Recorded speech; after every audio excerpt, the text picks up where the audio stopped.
Have you ever heard of something that sounds grand and important, but the more you look at it, the more complicated it becomes? Well, allow me to introduce you to the Holy Roman Empire. It's one of history's most confusing and fascinating creations.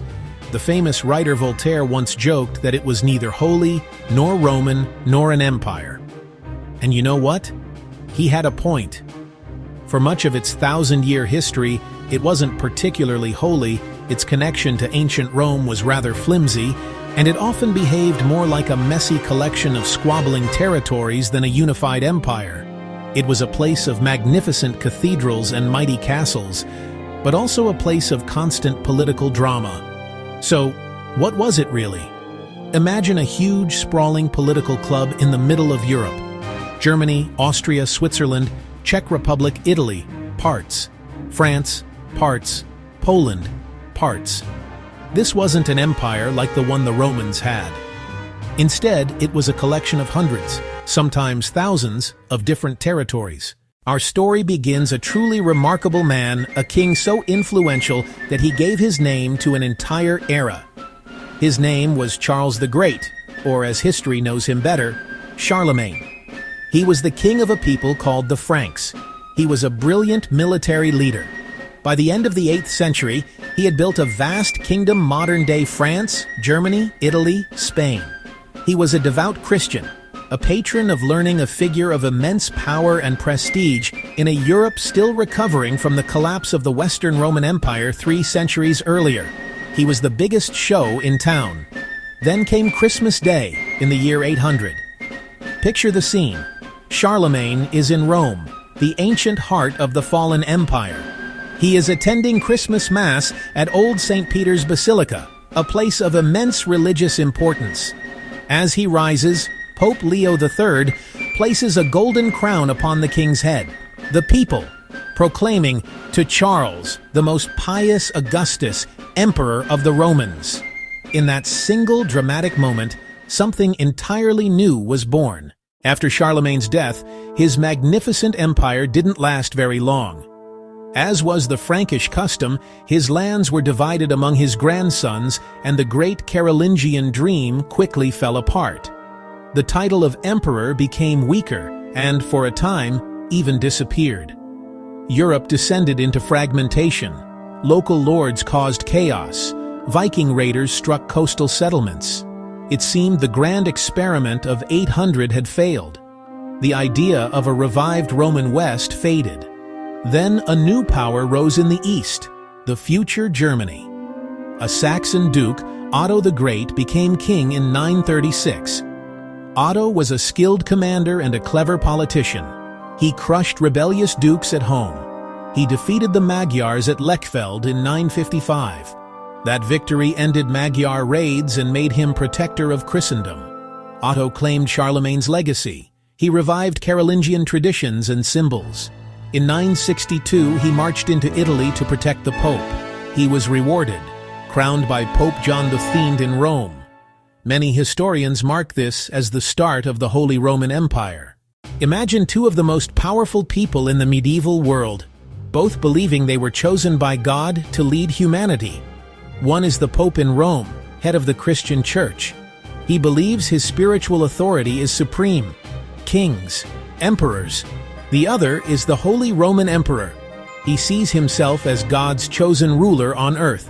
It doesn't take a genius to see they were bound to collide. The most famous showdown, the investiture controversy.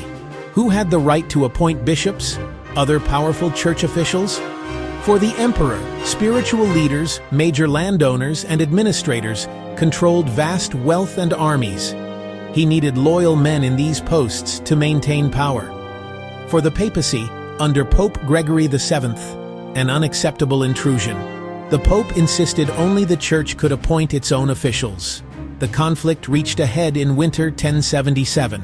Henry IV had defied the Pope. Gregory VII excommunicated the emperor.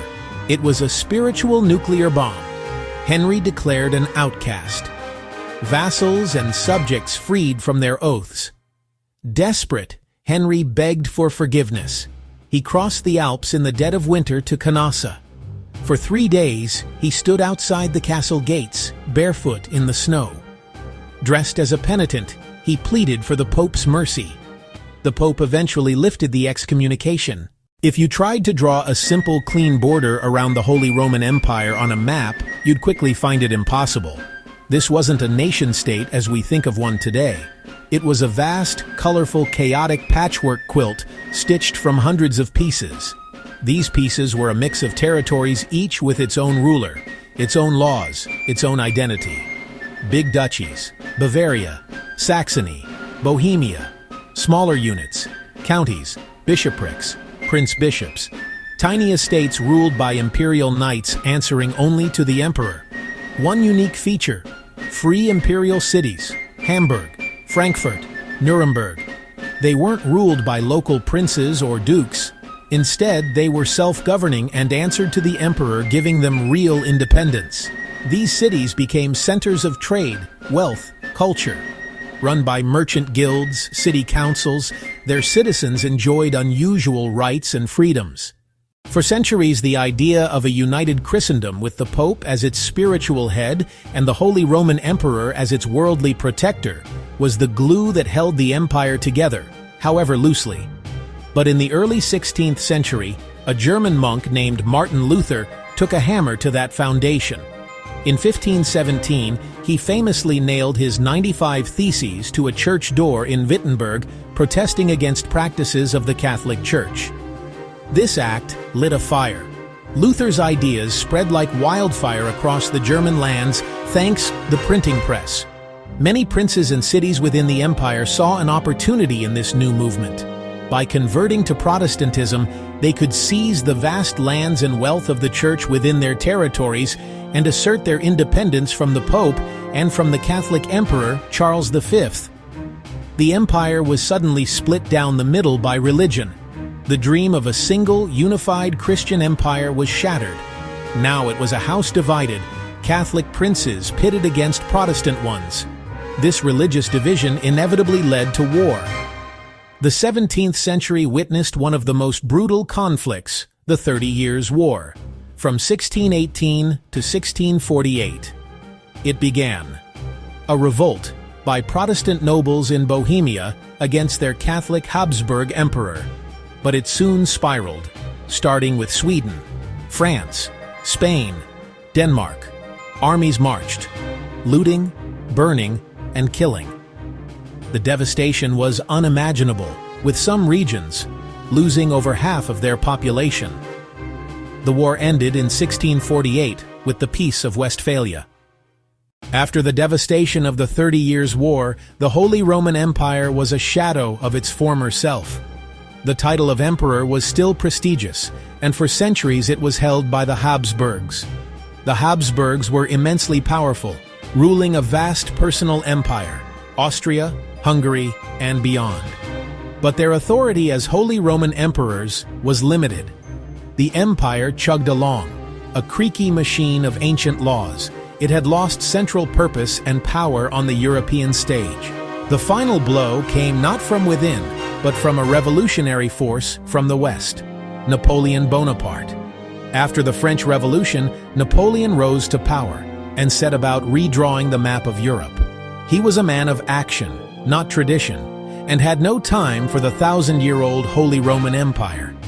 His armies swept across Germany in brilliant campaigns, defeating Austrian forces, defeating Prussian forces. He saw the empire as a barrier to his ambitions, so he decided to dismantle it. In 1805, after Austerlitz, Napoleon created the Confederation of the Rhine.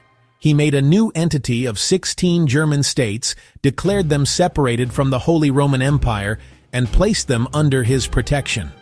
This was the final, fatal wound. The empire lost key Western territories. Emperor Francis II faced a humiliating reality. His ancient title was now meaningless. On August 6, 1806, Francis II announced a solemn decision.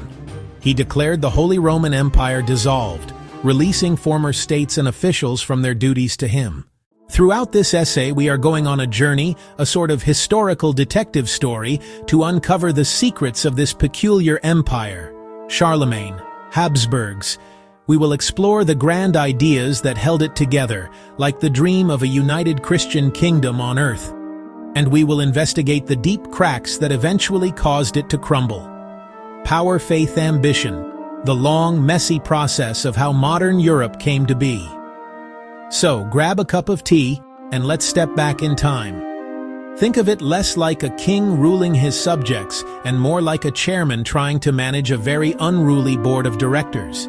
These directors, the so-called prince-electors, even had the power to choose who the next emperor would be. This created a constant balancing act of negotiation, alliance building, and quite often, outright conflict. It was a political experiment that lasted for a remarkable 1,000 years.